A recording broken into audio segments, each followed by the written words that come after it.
At 28, I finally realized that raising my sister to OF wasn't my job, it was my stolen childhood. I blew up at my parents last night. I've even sitting in my car for 3 hours because I can't bring myself to go back inside my apartment. I feel like my skin is vibrating. I need to get this out. For context, everyone who knows my family thinks we're the poster children for resilience. My parents' 50s are charming, artistic, free spirits. They float through life. Growing up, people told me I was an old soul. Teachers praised me for being so mature, so organized, so independent. I wore that badge of honor until I was 25. That's when I started therapy and learned the word parentification. My earliest memory isn't playing with toys. It's standing on a stepstool at the stove when I was 6 years old, making scrambled eggs for my 3-year-old sister, Maya. Because mom was having a bad day locked in her room and dad was chasing a lead out. Drinking with friends. By the time I was 10, I knew how to balance a checkbook. I knew which utility bill we could skip paying for a month before they shut the lights off. I knew how to forge my dad's signature on permission slips because he couldn't be bothered to read them, but mostly, I raised Maya.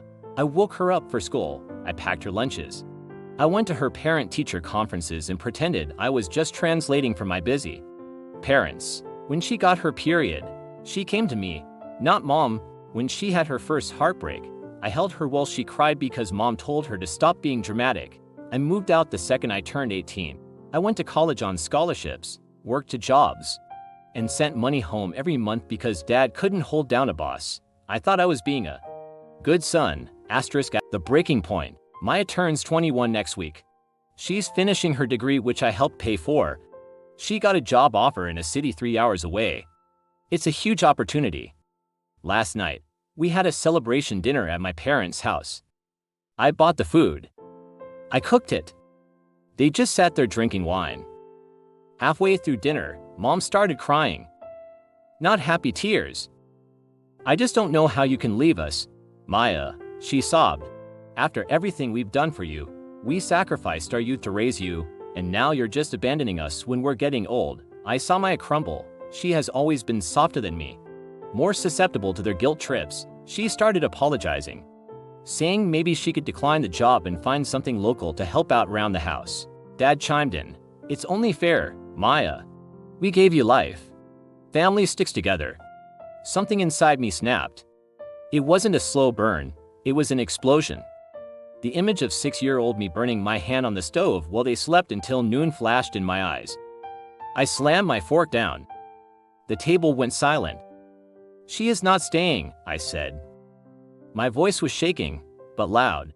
Excuse me, my dad laughed, trying to play it off. It's not your decision, son. Don't call me that. I stood up. And don't you dare talk about sacrifice. You didn't raise her, I did. My mom stopped crying instantly, her face going cold. That is a horrible thing to say. We provided a roof over your heads. I paid the rent for that roof from the time I was 16 working at the warehouse. I yelled. I cooked the meals. I did the laundry. I sat up with her when she had fevers. You didn't sacrifice your youth?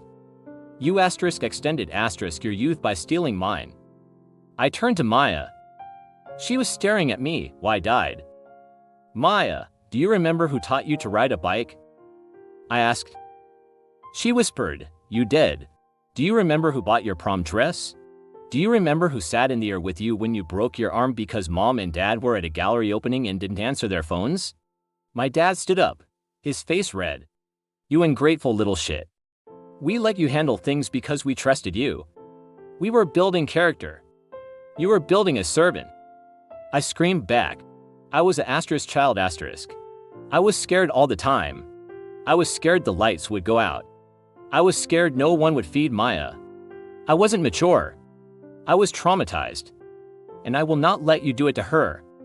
I grabbed Maya's hand. Get your stuff. You're staying with me until you move for the job. My mom started screaming that it was tearing the family apart, that I was brainwashing her. I didn't listen. I walked Maya out to my car.